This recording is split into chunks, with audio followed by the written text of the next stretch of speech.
بسم اللہ الرحمن الرحیم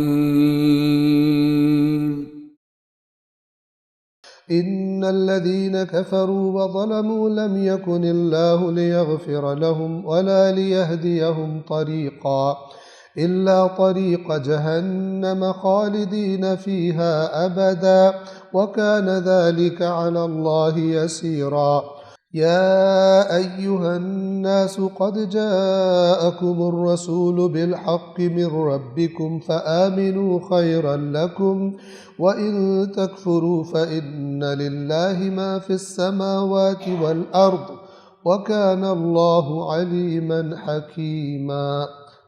اور اب یہ جو اتنا دور نکل گئے ان کے بارے میں اگلا خداوند عالم فرما رہا ہے 168 نمبر آیت میں، ان الذین کفروا وظلموا، یقیناً جن لوگوں نے کفر کیا یعنی انکار کر دیا ہے اور ظلم کیا۔ یہ ظلم کیا، ایک تو اپنے آپ پر ظلم، ایک حق کے بارے میں ظلم ہے، ایک لوگوں پر ظلم جن کو انہوں نے گمراہ کیا اللہ کے راستے سے روک روک کر۔ لم یکن اللہ لیغفر لہم، اللہ ان کی مغفرت نہیں کرے گا، یعنی انہوں نے جو اپنے آخرت تباہ کی ہے، ان کو کوئی مغفرت والا کام کہ جو کمی بیشی دور کر دے، خدا ان کی مغفرت نہیں کرے گا۔ وَلَا لِيَهْدِيَهُمْ طَرِيقًا، اور نہ انہیں اللہ راستے کی ہدایت کرے گا۔ یہ تو راستے کے دشمن ہیں، انہیں ہدایت کہاں سے کرے؟ یہ تو ضد باز ہے۔ ہدایت کسے ہوتی ہے؟ جو خود سے آنا چاہے، خود سے راغب ہو، حق کو ڈھونڈنا چاہے، نہ کہ جو ضد باز اور اکڑنے والا ہو۔ وَلَا لِيَهْدِيَهُمْ طَرِيقًا، اور نہ اللہ انہیں راستے کی ہدایت کرے گا۔ اگلی آیت، ایک راستے کی ہدایت کرے گا ان کے اس مزاج کی وجہ سے۔ کون سا راستہ ہے؟ إِلَّا طَرِيقَ جہنم، سوائے جہنم کے راستے، اس پر خدا ہدایت کرے گا۔ یہ طنز ہے، دھمکی ہے۔ ہدایت تو نجات کے لیے ہوتی ہے نا، لیکن تم نے جو رویہ اپنایا تمہارے لیے بھی میں نے ایک ہدایت رکھی ہوئی ہے، اور وہ کون سے راستے کی ہدایت ہے؟ جہنم کے راستے۔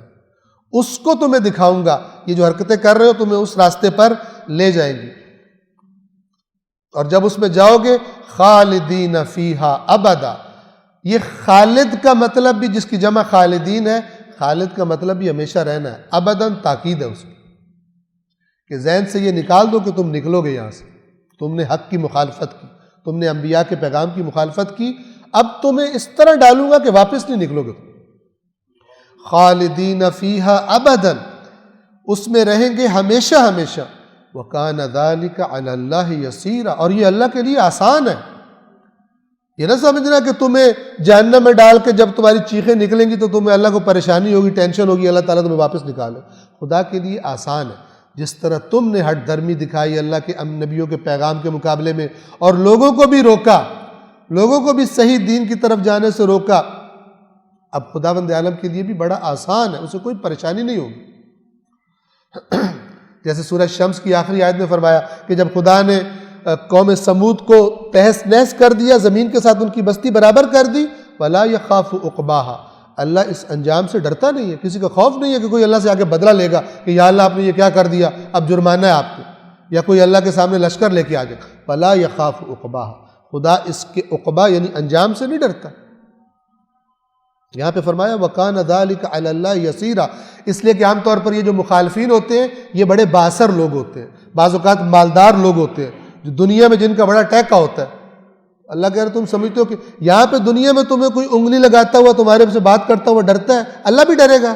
اللہ تمہیں جہنم، آسان ہے اللہ کے لیے، تمہیں اٹھا کے جہنم میں پھینکے گا، کبھی نکالے گا بھی نہیں، اور اس کے لیے یہ کام بہت آسان ہے۔ تم اپنے یہاں کے تکبر میں جو تمہیں دنیا میں مل گیا ہے، کوئی مقام مل گیا اور تم خدا کے دین سے روکتے پھرتے ہو اور سمجھتے ہو تمہیں کوئی کچھ کر نہیں سکتا، اللہ کے بارے میں یہ بہت آسان ہے۔ خداوند عالم جہنم میں ڈالے گا، ہمیشہ وہاں پر رکھے گا۔ اور اس کے بعد پھر تمام انسانوں سے خطاب فرمایا آیت نمبر 170 میں، یا ایھا الناس، اے لوگو۔ یہ یا ایھا الناس بتاتا ہے کہ قرآن کا پیغام آفاقی ہے، تمام انسانوں کے لیے۔ یا ایھا الناس قد جاءکم الرسول بالحق، بے شک تمہارے پاس رسول آ گیا حق کے ساتھ، حق لے کر۔ یاد رکھیے جب بھی کسی موضوع کے بارے میں اختلاف ہو، حق کیا، معیار حق کیا ہے؟ قرآن فرماتا ہے الحق من ربک، حق وہ ہے جو تیرے رب کی طرف سے آتا ہے۔ نہ کہ کوئی فلسفی اٹھ کے تجھے بتائے، نہ کہ کوئی مغربی بندہ تجھے اٹھ کے بتائے، پہلے دیکھ تیرے رب کی طرف سے کیا نازل ہوا، وہ حق ہے۔ اگرچہ تجھے تیری جہالت کی وجہ سے یا دنیا کی چمک دمک کی وجہ سے تجھے وہ مشکوک لگ رہا ہو، لیکن حق وہی ہے جو اللہ کی طرف سے آیا ہے، باقی چیزیں حق نہیں ہے جو اس کے مقابلے میں آتی ہیں، چاہے جتنی چمک دمک والی اور جتنی زیادہ ہی کیوں نہ ہو جائے۔ اللہ تعالیٰ فرماتا ہے قرآن میں کہ خبیث اور طیب برابر نہیں ہوتے، وَلَوْ أَعْجَبَكَ كَثْرَةُ الْخَبِيثِ، اگرچہ خبیث کی کثرت آپ کو اچھی کیوں نہ لگے، یا خبیث سے مراد اس کی خباثت ظاہر نظر نہیں آتی، لیکن اتنا اچھا بنا کے سامنے رکھا جاتا ہے، ٹھیک ہے۔ مثلا رشوت خبیث ہے، کثرت خبیث، مثلا کوئی کہے 1,00,000 روپیہ لے لو یہ کام کر دو، وہ کہے رشوت نہیں لیتا ہوں، کہ اچھا 1 کروڑ لے لو۔ اب جب کثرت خبیث ہوئی اس کو اٹریکشن زیادہ ہو گئی، 1 کروڑ روپیہ تو اللہ سے بعد میں توبہ کر لو، ٹھیک ہے نا۔ کثرت خبیث زیادہ بھی ہو، حق کون سے ہے؟ جو تیرے رب کی طرف سے آیا، الحق من ربک۔ اے لوگو، یہ رسول تمہارے رب کی طرف سے حق لے کر تمہارے پاس آیا ہے، فآمنوا، بس اس پر ایمان لے آؤ، ایمان یعنی اس کی باتوں پر اعتماد کر لو، خیر لکم، یہ تمہارے لیے بہتر ہے، وَإِن تَکْفُرُوا، اور اگر تم نے کفر کیا، نہ مانا، انکار کر دیا، فَإِنَّ لِلَّهِ مَا فِي السَّمَاوَاتِ وَالْأَرْضِ، تو پھر یقیناً یعنی جان لو کہ اللہ ہی کے لیے ہے، اللہ ہی مالک ہے جو کچھ آسمانوں اور زمین میں، تمہارا کچھ بھی نہیں ہے۔ کس کے بل بوتے پر تم انکار کر رہے؟ اگر آج تمہارے ہاتھ میں کچھ ہے وہ بھی تمہارا نہیں ہے، لے لے گا واپس۔ آسمانوں اور زمین، اس کائنات کا تنہا مالک اللہ ہے، اس کا رسول آیا تمہارے پاس، اس پر ایمان لے آؤ، تمہارے لیے بہتر ہے، اپنی اس دنیا کی وجہ سے اس کا انکار نہ کرو۔ یہ اس کی طرف اشارہ ہے کہ نہ سمجھو تمہارے پاس بہت کچھ ہے اور تمہیں دنیا جاتی ہوئی محسوس ہو رہی ہے، ہمیں یہ چھوڑنا پڑے گا، یہ لذت چھوڑنی پڑے گی۔ تو ساری آسمانوں اور زمین میں جو کچھ ہے جان لو کہ وہ صرف اللہ کا، تمہارے سمیت۔ وَكَانَ اللَّهُ عَلِيمًا حَكِيمًا، اور اللہ ہر چیز کا علم رکھنے والا، حکمتوں والا، رسول بھیجنے میں حکمت ہے۔ صدق اللہ العلی العظیم۔